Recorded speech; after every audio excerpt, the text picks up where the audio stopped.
everybody, and welcome back to Angie's Jungle House. Today, we're going to be air layering this ficus elastica.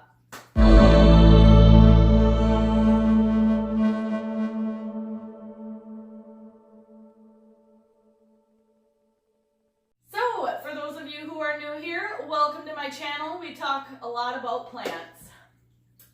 For those of you who are returning, welcome back, and you're probably wondering why I have a giant rubber tree in my living room. Well, let me tell you a quick story. A friend of mine gifted me this rubber tree because he is moving across state lines, and this would have taken up valuable real estate in that moving truck. So, she's pretty big. This here branch is one, probably, I might air layer this one as well. I'll make up my mind. I'm going to air layer this branch for certain. It is about 6 to 7 feet wide. So I have it tied up against the stake here, so it's not flopping down onto my couch. So I'm going to bring you guys in a little bit closer, and I will show you how I'm going to air layer this ficus. Alrighty, now I'm going to go quickly over all of the materials that you're going to need to do the air layering. First things first, I, personal choice, like to wear nitrile gloves for the sole fact that when you cut a ficus or break a leaf or anything like that, it bleeds a white sap. Some people have reactions to the sap, some people do not. I'm not going to take any chances, better safe than sorry, since I do have quite a few allergies. It can be irritating to the skin. Do not get it in your eyes and do not ingest it. That out of the way, I have some paper towel to help sop up the sap. I also have some saran wrap, which we'll talk about later. A sharp sterile knife. Twisty ties, and some pre-soaking sphagnum. Let's pull you in closer to this ficus, and I'm going to show you how it's done. All right. Okay, so this is the section that I am going to be doing the air layering in, right between two nodes. There was a leaf here and a leaf here. So I'm going to try to show you in the best way possible. I'm going to take the sharp knife and cut in.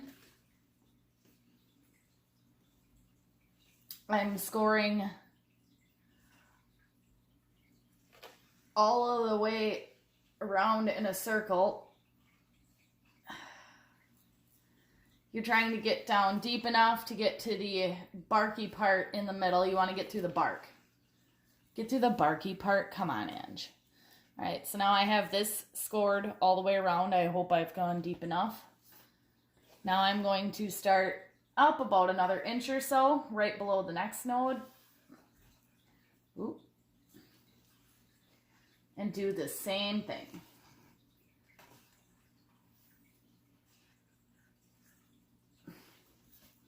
If I could have somebody zoom in on this process and not have to deal with my shitty filming, I would totally do that for you guys if I could. But my roommate's not here, so.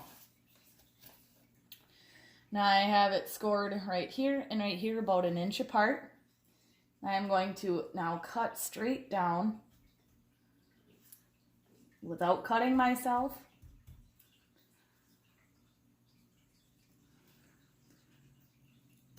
All right, I'm going to try to peel this bark away a little bit. Oh, heck yeah, perfect. All right, so not too much sap. I think I need to water her a little bit. Just going to be working. It should start coming pretty good since I did cut deep enough. Hopefully. Right here, all I am doing is peeling the bark away from the woody part of the stem. Figured I would spare you guys all of the struggles. It's not quite as easy as it looks, especially at 8 times the speed that it actually happened at.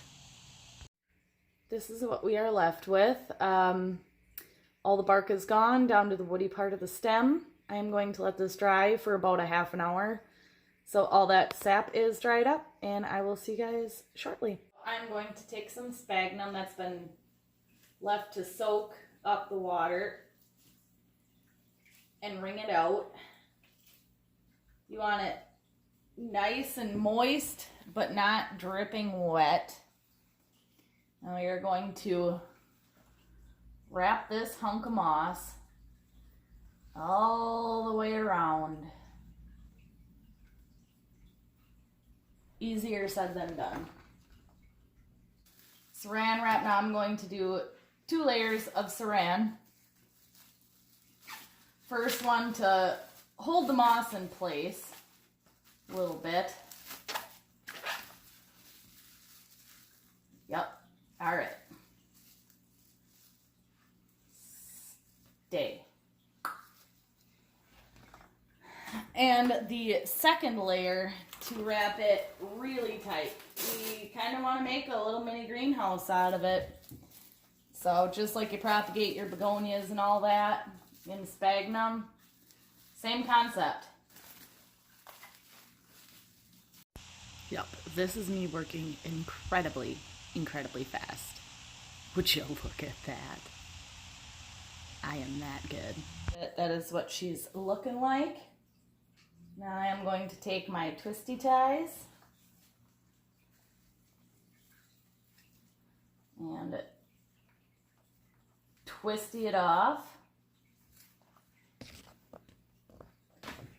on the top and bottom.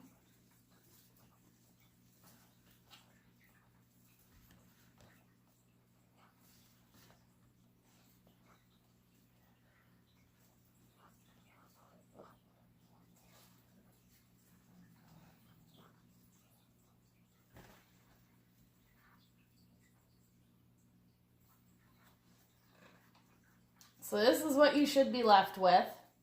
Now we are going to come back and check this out in about another week. I'm going to make sure it still remains damp inside of this little ball. And depending on how long it takes to root, it could, I'd say a sufficient amount of roots should be here within 6 weeks, but we shall see. So goal is to not let this totally dry out. You don't want it sopping wet. Keep your plant nice and watered. Don't throw it in direct sunlight. Give it a little bit of like baby treatment. I hope you guys enjoyed this little tutorial on one method of propagation by air layering. I will give you guys an update video in a few weeks when she is ready to be her own plant. Thank you guys for tuning in today, and as always, happy planting.